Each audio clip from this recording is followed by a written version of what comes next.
Why did the chicken cross the road?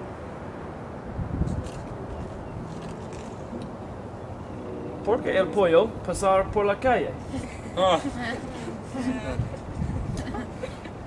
Kwanini kuku alipita barabara.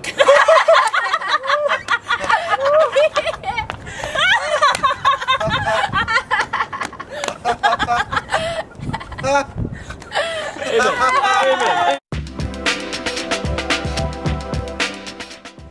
If they're really laughing, and it's not just a haha, you sound really funny, it's a real laughing, that's when you know you're talking the right language for them. The idea of being willing to adapt yourself, being willing to put aside your ethnocentric ideas, except keep your biblical views there. The idea of making friends and talking and asking questions, which of course means you know the language, so the language becomes again the important thing that you have to be forcing yourself to really get to learn your language, know it as best as you can. One time you get to a place where you can sort of laugh with them and joke with them, then you can sense you're getting to the place where you're sort of jiving with your understanding, you're really mixing with them. It's really important to spend a ton of time preparing a sermon in another culture that you're not already accustomed to.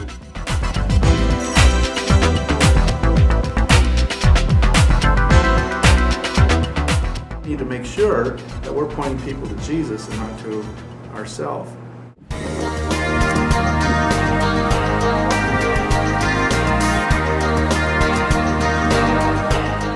It's really important to be able to pass off the baton to the people around you in ministry, because you're not always going to be there, but they will and their family will.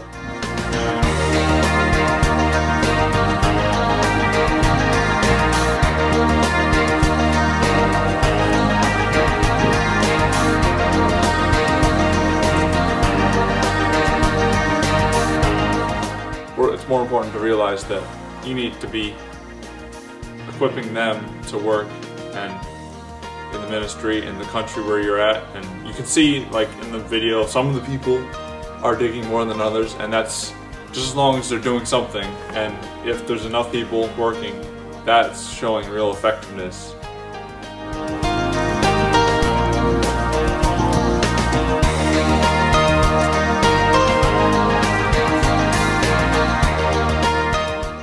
We're successful when we're doing what God's asked us to do, and we're trying to please Him and not please men. And so I think that we need to keep our focus on that, on Him, and letting Him speak to your heart. Because as missionaries too, we can get down and discouraged. You see other things happening in other places, and you say, "Wow, what am I doing wrong?" And then it's like, "No, but I'm following you. I'm doing what you've asked me to do." Jesus said, you know, I brought you glory. I finished the work that you called me to do. That is success.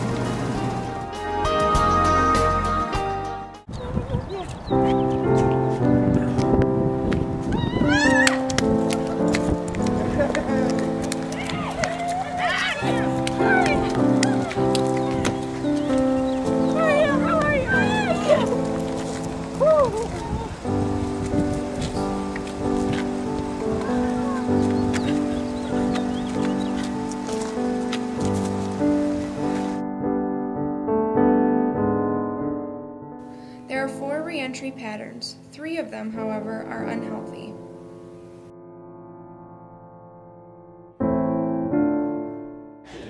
Okay, we're all set for the service today. We've got announcements and music and the kids' sermon. We're all set to go? Yep. Great, great service.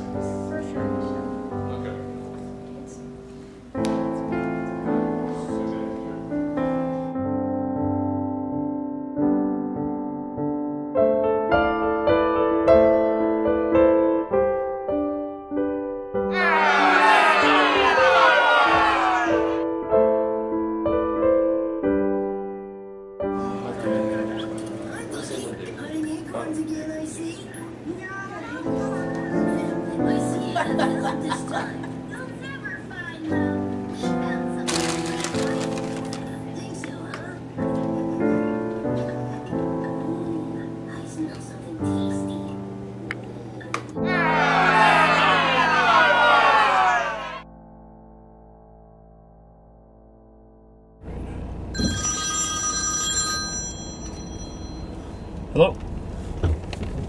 Yeah, how's it going? You need me to... yeah, I can probably do that. Yeah. You know, I got something going on. I got something going on today, but you know, I can find time for it. Yeah, I can probably do that too.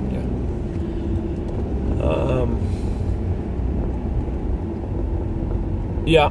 Yeah, I can take care of that. Yeah, that's fine.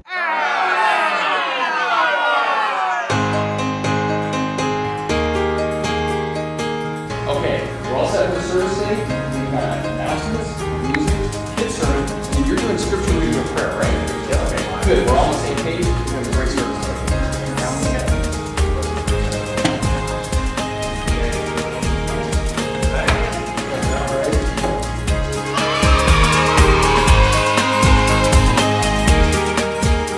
Four types of re-entry stress are social, spiritual, professional, and cultural. So it is your country, but yet it's not. There's things that you just don't feel like you plug in so easy, even with family. You know, they're all busy with their own lives and doing things, and you've been away and just trying to figure out, how do I fit in there again?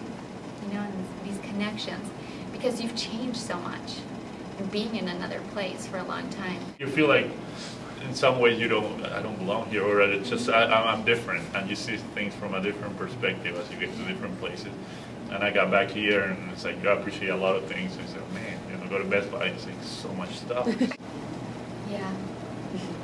Went into Walmart. I talked about Walmart the last 3.5 years. Oh, it would be so nice to have one-stop shopping, you know, instead of going into all these different little places to find things.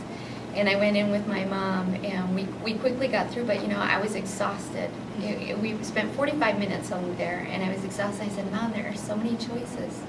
I am just overwhelmed with the choices. I want life to be more simple. There are several proper steps to reentry that are exemplified by Paul in Acts 14 and 15. 1, knowing that it's time to go. 2, going to your home church. 3, abiding. 4, rehearsing all. And 5, fully integrating. These steps are taken from Neil Parolo's book, The Reentry Team, Caring for Your Returning Missionaries. Understand that time on the field, degrees of change both on the field and at home, time to prepare, and personalities all factor into the experience of re-entry. No one's re-entry is exactly the same, so don't worry if you don't experience the same type as those around you. There is no greater joy than being in God's will and serving Him with your life. The opportunity that missionaries have to do that in a different culture is a special privilege and creates special challenges. We hope you've enjoyed some of the issues that we've discussed through this video project. We hope that there was something you can take away from it for your future work and